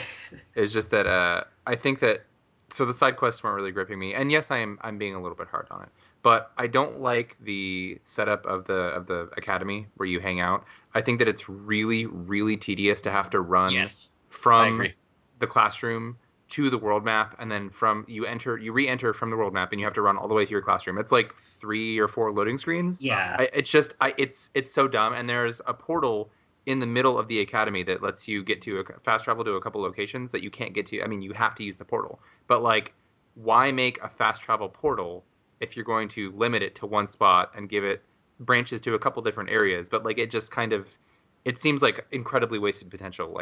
Here's something that I could use to teleport around, but I can't. And I agree with that completely. I actually feel like what that game should have had is you pop open the menu, and on that little map of all the rooms, you should just be able to select a room and go to it. Yeah, I agree with that, and that makes me really angry. And I find myself not wanting to play the game mostly because of that, because I'm at a point where I have 8 days of free time in between my missions, and it's just I just want to skip it. I don't even care. I don't want to run back and forth from the classroom to the world map and so on and so forth while I take down all these quests that just say go kill 10 slimes with fire magic. That's just not compelling to me. And unlike, I know that we had this conversation before, Steven, you were talking about how those kinds of quests are okay for you in Xenoblade because you care about the characters and you care about building them up. And I don't feel that connection with Type Zero's cast. I like the way they play, sure, but I don't feel very invested in getting them new abilities and seeing how they interact with one another out in the field. So that's why I'm not super into it. I will agree with that. I think Type Zero has a weaker cast because, again, they sort of are all just it's your typical, we made an anime with 14 characters so we can sell you 14 action figures and 14 t-shirts with their cute faces, and they're all tropes. There's the Moe, and there's the Baka, and there's the crazy one, and the cute one, and the one who is tiny but yet wields a 900-pound hammer. The cast is not the strong point. I agree with you completely on that, Derek. I think all of your criticisms are very fair, and I could see how that would sort of pull the game down for people. And that's sort of what I mean when I say that some parts of the game just aren't as successful as others. For me, the combat got me through it. But if you again, the reason this is not in the same league as Xenoblade is because in Xenoblade, every inch of that game is permeated with your characters, their personalities, and their interactions. Yeah, and I know that my criticisms are on the heavy side, but I think that those are the kinds of things that anybody who has levied complaints against the game tends to complain about those particular things that I pointed out. But how much that bothers you, that your mileage will vary on that. And the combat is great, but it doesn't lift the entire experience up enough for me. I still think the game is, I don't know, a 6, but I thought it was going to be a 9 because I was super hyped for it, and Yeah. I think a lot of the issues with it also stem again from it being a formerly PSP title, because that's why like the battles are so quick, the areas are small. I really feel like if they get to make a console sequel, which I would be unsurprised if it's not a console game, they will have more facility to sort of iron out those weirdness, like running from one place to the other. Like, I think that sort of stuff will get ironed out. I wonder if like you said, it has its roots as it's originally a PSP game, and it shows in a lot of ways. I wonder if the fact that we're getting it so many years later as an HD release is part of the reason why like did our expectations go up? I think Or, if my expectations went up in any way, it's just in them not taking the time to eliminate the tedious things like fast travel, like lack of fast travel. That's fair. That's fair enough. Yeah, I mean, what it boils down to is this is basically a very roughly spit-shine PSP port. Yeah. Like, oh my god, and I forgot to say, HDification does not really look that good. And The oh my motion god, the motion blur. the motion blur. Oh, okay, that's Like, that's like the thing that, I hate the most. that should have been a toggle, because it's Motion- obvious why it's That there. got me It's killed. there. The motion blur, the motion blur is there to hide the fact that the game is sort of butt ugly. And one thing, and I hate to again harp on it again, but another thing that bothers me I'm almost positive I'm correct on this. In the PSP version, the main hall of the Academy, the gears, the cogs in the background, they were 3-dimensional animated objects that rotated. And in the new version, they are a flat texture that does nothing. And that, to me, and maybe I'm remembering incorrectly, but I played the PSP version twice. I feel like that is indicative of the level of care that went into this thing. They were like, well, we don't want to fix the animation on it, so let's just make it flat. I mean, we've seen some pretty rough.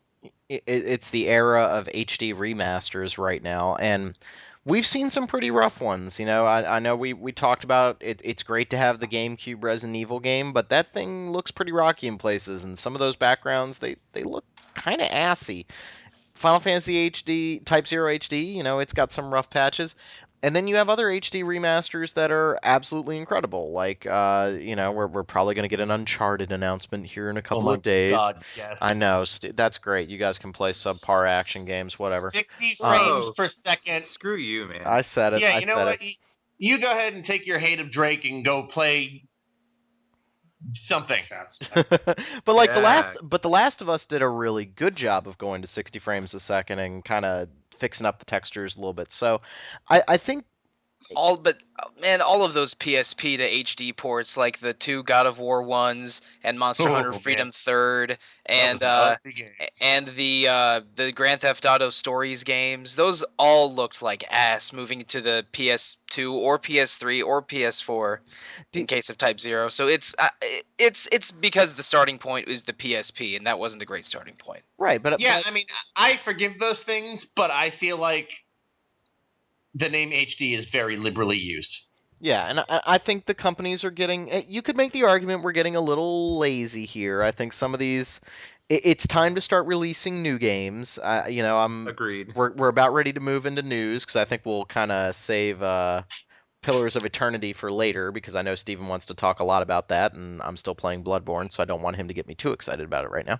I think we should also talk about episode Duske next time too. Yeah, we'll do another episode soon. But I think as we get ready to transition to news, like we got some exciting game announcements this week that are kind of like, hey, new stuff is coming out that isn't just PlayStation 4, PlayStation 3, Xbox 360, Xbox One. Like, no, this is just the next gen title. We're ready to do it. And I think developers wanted to get things out quickly on these new consoles. I mean, it always takes time for them to build new engines and figure out how to make new stuff. So, but at the same time, they got to put a little bit of effort into it. Like, Capcom, I love you. You gave me my Resident Evil HD, and I'm happy about it, but that thing is still a little rough. So you got away with one. Let's be careful when you guys keep going.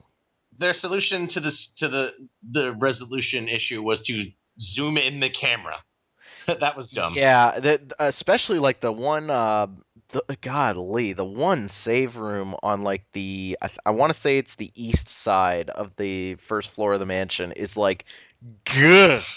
I still haven't played it. It's just grainy. Like it's horrible. Like, did you guys even look at it? Like, don't get me wrong, that game's still awesome, but yikes. Yeah, well, it's clear that was also a rush job. Although to their defense, they apparently also don't have the original assets, so they couldn't have done it anyway. Yeah. So can we move into news? And talk about how excited I am for a game announcement, and I did in fact ask for this. You can't kill progress, Rob. Okay, so Steven was going back and forth with me, and I wasn't completely sold on the whole can't kill progress. Oh man, I am gonna go ahead and you were right. I'm not gonna gloat at you. I'm gonna say the moment it was can't kill progress, I was like, this is absolutely the progress of humanity augmentations. Boom. I felt like that was pretty much what the entire internet minus Rob thought. Well, no, I thought it was a little. I thought two things. One, I thought the timing was weird. I thought that this was going to be like the lights dim at like a press conference and Deus Ex is announced at E3. Like that's what I thought. Keep in mind, Square Enix makes teaser sites for mobile titles. That's true. So the recent trend, both for Square Enix and Ubisoft, has been to announce things a month or so before E3, then let hype build, and then have a giant info dump at E3. Well, I actually think that's smarter too. Wait. No, that's Ubisoft's tendency. Square Enix's tendency is please look forward to it next E3. They had a press conference in February of 2014 where they announced most of their E3 lineup, and then they gave us a news trickle until we got those nice E3 trailers that you guys all saw. Yeah, and then at the following E3 we got nothing, and we also got a Type 0 HD faux announcement randomly in the middle of E3. So it was a misdirect from Vita to PS4. Yeah. They didn't even know what they were releasing on. I actually have a theory on that. So the fan translation for Type 0 came out the day before they announced it at E3. I think they weren't ready to announce it. I think that they only announced it because that fan translation came out. You're probably right. Just to kill that. And they didn't want to get the negative hype of we're going to cancel this fan translation and we're not making it. What they were like is, oh crap, we were going to announce this in 2 months, but now we have to announce it now, so it looks like we're not just trolling. Okay, back up. So they did an ARG Can't Kill Progress, which was kind of like a Twitch plays Deus Ex. It was really stupid. I don't like the way it was too dragged out. It was too dragged out. It was trying to be very clever, and it really wasn't. And then, of course, the leak happens, and Game Informer needs to announce it because they've got the cover story, so then the whole thing got ruined a day in advance. Whatever. The important thing is there's a new Deus Ex coming out, Deus Ex Mankind Divided.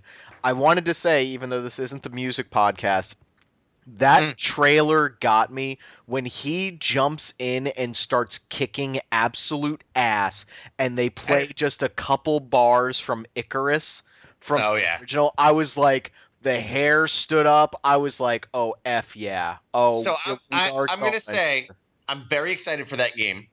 I love the song. I like the trailer. Oh my God, could they throw any more sci-fi cliches?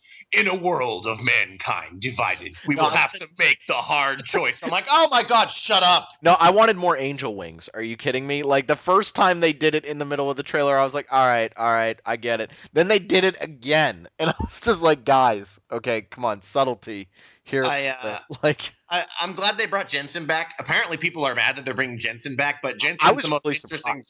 He's the most interesting protagonist that series has had, because J.C. Denton is sort of a non-character. Iffy. And Alex D, who cares? Nobody cares about Alex D. I was really surprised they brought Jensen back. I think that's good. I really like that they're going for a cybernetic apartheid. Like, yeah, it's cliche, but it's kind of like the whole District 9 argument, which was a whole debate we had at MagFest. But, like, if you do it right, it can... That was an argument. That was an argument. But, like, they're doing... I think I wasn't there for that one. No, you missed that one. It's a cybernetic... No, that was when Caitlin and Rob almost killed each other. I can't help it that she didn't like Elise. She's not here to defend herself. She's not here to defend herself. That's not fair. But we had a disagreement about Elysium, and that's fair. But they're going for a cybernetic apartheid, which I think is a really, really cool idea. Having played when did the director's cut come out? Was that when was that? Like November? Two years ago, I think. A year ago? I don't remember. I can't remember, but I played through the director's cut again, and they did some really smart things. They changed up some UI. It felt really good, casual. They made it so your last battery recharges. Well, no. It was always the last battery recharge, but now they gave you 2. And Oh, right. that opened up a lot more possibilities to use the cloaking, which I had a lot of fun with, like replaying. Oh yeah, absolutely. Yeah, like I was still planning out like everything I did, but it just felt like a better game for that. Like I wasn't just eating protein bars. Well, it was just carefully designed in that they saw what was wrong that people had with the pace of the original release and fixed it. Yeah, the pacing was better because you weren't sitting around waiting for your one battery to recharge. They fixed the boss battles by just making it so that you could skip them, basically, because you could just use stealth and kill them super easy. But it was a great game. You know, it ended kind of poorly, but we talked about that before. They needed to get the game out.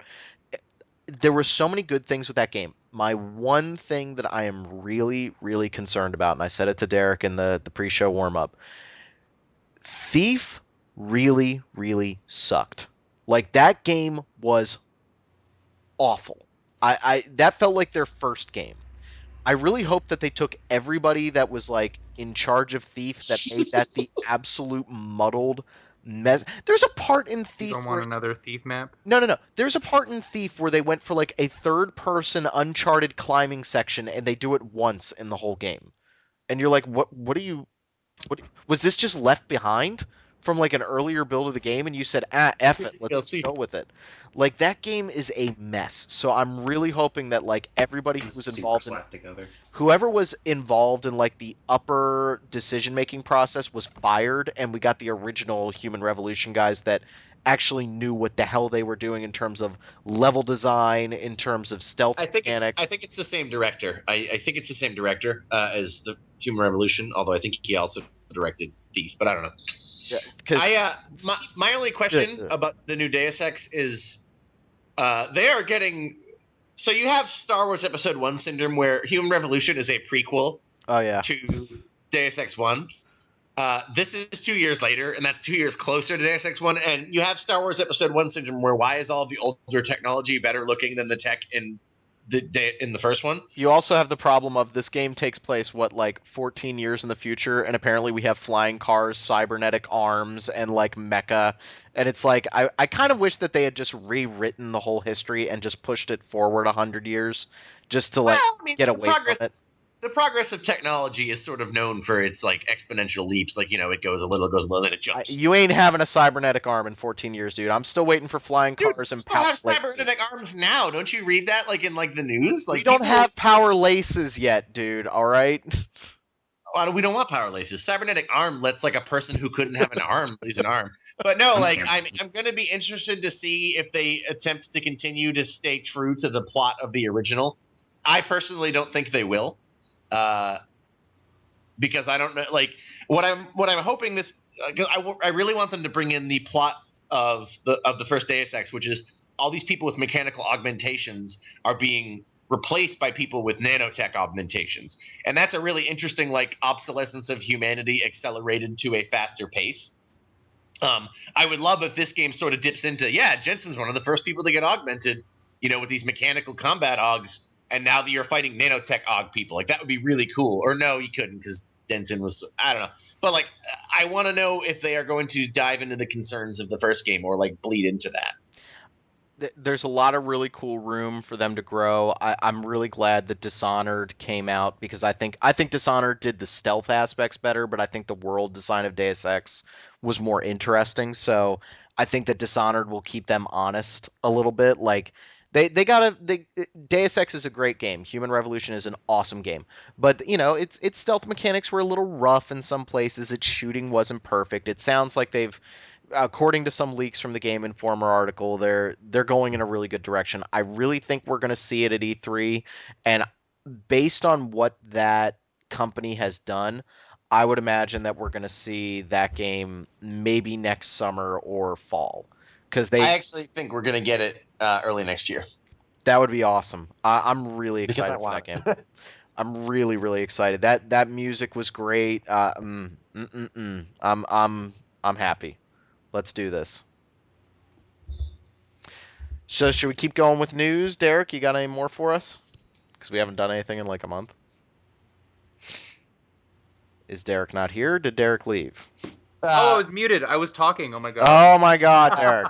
I was talking a lot of crap to you. We'll kill What you. a story, Derek. I was like, oh, it's all about what you want, Rob, huh? Jerk. What about what Mike wants? What Oh, about what hi, Peter wants? Ducky. There was all kinds of stuff going on. Are you guys wrapped up on your thoughts on Deus Ex? Did you Yep, yep. you get your word in? No. Did Mike get his word in? Are you good, Mike? I want to make sure you're okay. I'm good. It's fine. Okay, Peter. Okay, Peter's fine. So there's been some stuff. I know that you weren't too into it / you don't really know what's going on with it, but Level 5 did just announce that Yokai Watch is coming west. It's kind of a big deal. Yokai Watch is their answer to Pokemon. It's an entire media, I don't know, like network umbrella. It started with video games, but they've got Yokai Watch, all kinds of merge. Like you can have the actual watches that the characters use in the game. I guess I should back up and explain what Yokai Watch actually is. It is a Pokemon with ghosts. Yeah, it's a Pokemon style, like a light RPG, whatever you want to call it, that features Japanese spirits yokai, but they have all these comical, like kind of kid-friendly designs. It's too bad it can't be Yokon Watch. That'd be awesome. Like Ryokan, like an inn. The dessert. Yokon, not Ryokan. Oh, Yokon. oh, okay, sorry. It's like flan kind of. Okay, gotcha. But it's huge in Japan. It's sold gangbusters. It's made them a ton of money. When I was there last summer, it was everywhere. Like everything had Yokai Watch on it, no matter where you went. Like I went to shrines in Kyoto, and they had right next to the like Inari foxes that you could buy the keychains and stuff. They were like, also we have Yokai Watch. Do you want Yokai Watch? It's just to compound the fact on how popular it is over there, Yokai Watch 2 was the #1 selling game in all of Japan last year. And Yokai Watch 1, which came out 3 years ago, was the #6 selling game in Japan last year. And last year too. yeah, they're both 3DS games. They're ostensibly kind of like Pokemon in that you're locating a bunch of colorful monster things called yokai, which are Japanese spirits, kind of like ghosts. Don't really know exactly the specifics of it, and it's really just the full media blitz that is helping make it popular. Like the first game actually sold poorly, and then it had an anime series and started selling those watches and became enormous. Mm-hmm. So then the second one was enormously successful last year, and the third one, which I think is the one that's getting localized in the United States, takes place in the United States. So there's like American bacon yokai and stuff. Yeah, and so meta. yeah, it looked, and I'm like, there's one that's called like USA something that's USA themed that looks like a little astronaut. I don't know. I read some articles about it this week. That's cute. But I honestly am not. It's head scratching to me that they would bring it to the United States, since it seems really inherently Japanese, and I'm not sure that it will have the success in the anime and in the merch that it has in Japan, which really helped it along. I think because what surprises me is that they're taking so long to roll it out, because it's not even going to come out in here until next year, which is like super far away. What the hell is up with Level 5 taking like years to localize their games? I don't know, but yeah, they never even brought an Inazuma 11 game over to the United States, and there's like 6 of them. They did one digitally came out here last year. Yeah, but I mean, it was released with no fanfare whatsoever. But the thing that I guess they want to take their time to work up this kind of marketing storm, and I think the only way that it's going to perform incredibly well is if they market to the child audience, and if they start. Like, I think they need to bring the show here, and like market it super heavily on Cartoon Network or something, and then start putting toys in stores, and then release the games or whatever. I don't know what order they should do it in, but I think they should definitely start exposing people to it first, because if they want this to be a Pokemon level success, which I doubt it will be, they need to put in some serious work. I just think it's going to be hard to find another success on the level of Pokemon with what is basically the same thing in the US. Like, I don't know if the audiences will react to it well, but I'm also kind of basing that out of nothing. Well, Yeah, I don't know. I'm inclined to agree with you, Derek. There's like the yokai, like yokai are an inherently Japanese thing. Their names are full of Japanese puns. I don't really see how it's distinctively different from Pokemon or Digimon or any of those similar like locating, collecting games. And I mean, is it distinctly different enough that children will want to play Yokai Watch instead of Pokemon when I don't know. Pokemon's enormous in the U.S.? I think I don't think so. if anything, it might be less. I don't know, maybe more penetrable than Pokemon, just because it's starting off as a fresh series in the United States. So it's like, okay, starting from the beginning. Yeah, that's actually how I feel too. New merch, new characters. Like I don't have to catch up on anything. I think that is enticing in a sense because a parent of a child, especially, may be like, okay, well, I don't need to go buy him the old stuff, or like he's not going to be asking me about stuff that's already out. Like this is a new thing, Yeah, maybe. and there's the inherent newness of it may also contribute to a bit. But I think that you're totally right that like also the Japaneseness of it may make it difficult for people to pick up immediately. Like I mean, Pokemon, Pokemon is like it's just pocket monsters, but it sounds Japanese. But they at least like kind of Americanized a lot of the names of the creatures, whereas I don't know what they're going to do with Yokai Watch, like to make The only them thing sound. I will disagree with here is that I don't think the inherent they're Japaneseness Americanized. of it will make it as a concept. I don't think that will hurt it from selling, because that's the same sort of attitude that we changed the ocean in Digimon to an ocean of chocolate, like. Or they clearly are eating rice balls, but they like paint over it and they're like, yeah, it's a cookie. Eat your jelly donuts, Ash.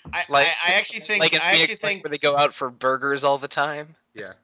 I think Phoenix Wright does it right though, because does it well because they make it funny and make goofy puns out of it. Painful. But Right no, though, I think right though. I actually think the inherent sort of Japaneseness of it may actually be part of its allure. Because I mean, we know Pokemon so well. Pokemon is, what does that word mean? I'm not. I don't know. Maybe I was just blowing smoke when I was suggesting that it was too Japanese. And I mean, my tastes are like extremely Japanese RPG, as in what games I play. But I don't know. Something about Yokai Watch seems like it wouldn't be as. It doesn't seem as accessible to as Pokemon to me, and because part of why it was successful in Japan was the whole media blitz thing and merch. I don't know if a similar tactic would work in the United States, where Pokemon is sort of stands alone in that genre, and especially since the game is aimed at small children, even though I'm sure people our age will play it. Oh yeah. This I'll also reflects my own taste and preferences. I'm not interested in Yokai Watch, so I have a lot of doubts about it. But I could be wrong. Please, let me be wrong. It kind of feels the same way. I also hope they're wrong for making Fantasy Life 2 a mobile game. Oh, and Layton 7. What the heck is that BS about? They're They're going to make I was more. pretty salty about that. They're going to make more money on that, but Welcome to the. it's also at the expense of an existing audience, and I am sure it will be monetized and it'll become crap and whatever. I recently decided I think all mobile games are terrible if they're monetized. If they're free to play, they're bad because the game is built to charge money. I just wanted to point that out because this is off topic. I played Record Keeper, and Record Keeper, I didn't realize how many things Terra Battle does that other mobile games do. But oh my god, free to play is the worst thing ever. There are plenty of okay mobile games out there, but the ones I like will charge me a few bucks for one thing and then leave it at that. Yes. All right, more news. I'm bringing back the old statement. More news. More news, huh? Well, there was the huge there was the big Nintendo Direct, and I don't know. There's a lot of stuff that we could discuss from that, but I think the big one for us would be Shin Megami Tensei Cross Fire Emblem. Can we just Shin Megami Tensei X Waifu Simulator? illusionary? Yeah, Illusory Revelations Illusionary FE. I don't understand what that game is trying to do. Like, that game doesn't look like a Shin Megami game, and it doesn't look like a Fire Emblem game. It's a weird action-looking RPG thing. I don't know. Like, I don't understand how the overlap there appeals to fans of either of those series. It really I don't looked know. bizarre to me. It looked like I think they were summoning Fire Emblem characters and then fighting alongside them because distinctly displayed one of the bosses as being Aversa from Fire Emblem Awakening, and the main girl, a schoolgirl character, summoned a giant Pegasus and began riding it, and it Yeah. was I don't even know, man. I want to Also, see how those. tonally, I feel like it looks more like Robot. Persona than Shin Megami Tensei. I'd agree with that. Which is Yeah. funny because I think everybody was expecting it Yeah. to be more Fire Emblem than. I was So- expecting darker, really. Yeah, that was very like J-pop idol dancey. and Yeah. that turned me off a bit. It wasn't what I was expecting at all, and it wasn't necessarily a bad thing. Like I was very much disenchanted with the overt fan service like immediately, but I think that like the game concept seems like it could be cool. I just was like, wow, really? You're gonna have the first trailer be like, look at the boobs, boobs, boobs, boobs, boobs, boobs. Like seriously? Absolutely, I completely agree. I'm leaning towards the positive on this one. Boobs. Or on this one. Okay. On this game. On the boobs, yes. But Also in the game. people have looked over some like screenshots and stuff and pointed out some smaller things that are either very Fire Emblem-esque or very Shin Megami-esque. Like someone pointed out that one of the characters was wielding what looked like the Falchion. Like he looked like a very heavily armored Chrom with the Falchion. And I mean, we mentioned the Pegasus Knight that is riding a transformable robot rocket horse into battle. And also there was during one of the battle sequences, if you freeze frame it when they're targeting an enemy, it shows like a sort of weakness emblem. So either some form of Persona style or SMT style elemental weaknesses, or a Fire Emblem style rock, paper, style scissors like thing. yeah, their weapon triangle. Something like that, or both of those things will be represented somehow. But man, the whole thing looks like Fire Emblem Dancing All Night, and I don't even know. Agreed. You know, Again, Please I'm be okay patient with- for more information. I'm okay with Fire Emblem Dancing All Night, to be honest. But yeah, we'll wait and see. That's well, I mean, that's all I really had for news. I know we're running a little bit long on the show. Well, but I'd say the last thing that since we talked about Fire Emblem, Shin Megami Tensei, cross with sure. a sharp in the title. Cross hashtag. Yeah, cross hashtag sharp. I think we got. Hashtag fee. I think we got to talk about Fire Emblem If, which is like, okay, you guys have 3 campaigns that you're talking about now. Speaking of, And the third one is download only. But yeah, go ahead, Peter. I was saying, well, speaking of Pokemon earlier, they're releasing the new Fire Emblem as 2 versions in Japan, White Kingdom and Black Kingdom, and it seems to be conflicting about whether or not this is a Pokemon-esque like 2 versions thing, or if this is more Oracle of Ages, Oracle of Seasons. From what they explained, I think it's Oracle of Ages and Seasons. They said that it's 2 completely different campaigns, which is cool. It's when they get those DLC campaigns in there that things are starting to become complicated. And also, I think there were functional mechanical differences between the 2 games, because some of the forum chatter I saw said that White Kingdom would be a world map game where you could backtrack and fight random battles like in Awakening or Fire Emblem Sacred Stones, while Black Kingdom was a straightforward one map at a time, like Fire Emblem 679 deal, which really is a fundamental difference. But each one has a totally separate campaign. The campaign of the other game is downloadable to the other game, and there's a third campaign that's download only that takes place after the 2 simultaneous campaigns. Yeah, And if we're- sorry to interrupt, but White Kingdom is vaguely sort of Japanese feudal samurai and ninjas aesthetic, and Black Kingdom is sort of more medieval European knights and like knights and wizards sort of visual. And there's the main character is a Robin-esque Mai unit that can be a resident of either kingdom. I do like that, and I like that the unit is Right. central to the story rather than being like the accessory character to the main character. Yeah, I think it's cool that they're sort of giving you an Awakening-style waifu obnoxious simulator and a real Fire Emblem game. Really? You think that? Oh no! Actually, I started replaying Awakening, and I sort of like it. But Well, not at the time. I like Awakening. I just can't decide how I want to play it because I feel like that game is either way too hard or way too easy. Like there's no middle ground. Like normal is a cakewalk. Like No, hard classic is the way to play that. I felt like hard classic though was just if you I love need to- stress. Yeah, sure. I felt like hard classic was I just need to level up more and then I don't run the risk of dying. Well, I mean, the thing about Awakening, I hope this isn't too off topic, but it overwhelms you with content because it gives you huge amount of optional quests and ability to backtrack and fight random battles, or just press on with the story and never touch an optional quest or random battle. And at one level, that allows people to play at their own pace and basically treat it however, whichever Fire Emblem you prefer. But also, someone that wants to try everything and experience everything can really wreck the experience curve easily. Well, then And there's That's what happened to me. I made it too easy by trying to do everything that was in front of me, And which then- was way too much. the problem is that then there's also Tactics Ogre, which is the far better tactical RPG that everyone should play. I'm sorry, did you mispronounce Disgaea? Okay, if you like Oh wow! if you like another game where you just power level until the tactics become kind of stupid. Disgaea you- has no. You Disgaea's level mechanics- until you basically level until you're performing calculus in Disgaea. But yeah, I was deliberately trying to get under your skin. Disgaea has tactics, but they are in the how am I going to gain as many levels as possible in this one move.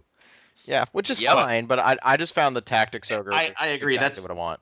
That's more meta. I prefer the Tactics Ogre style as well. Yeah, I and do Fire- too. But but I did love the relationship stuff in Fire Emblem. Like that was the Oh, thing yeah. that I kind of want to replay it for because I liked that stuff. yeah, Chances are each person in this chat has a different waifu. Just going statistically. husbandos really, but no, the thing that I want is just more depth in my characters in the new Fire Emblem. And All right.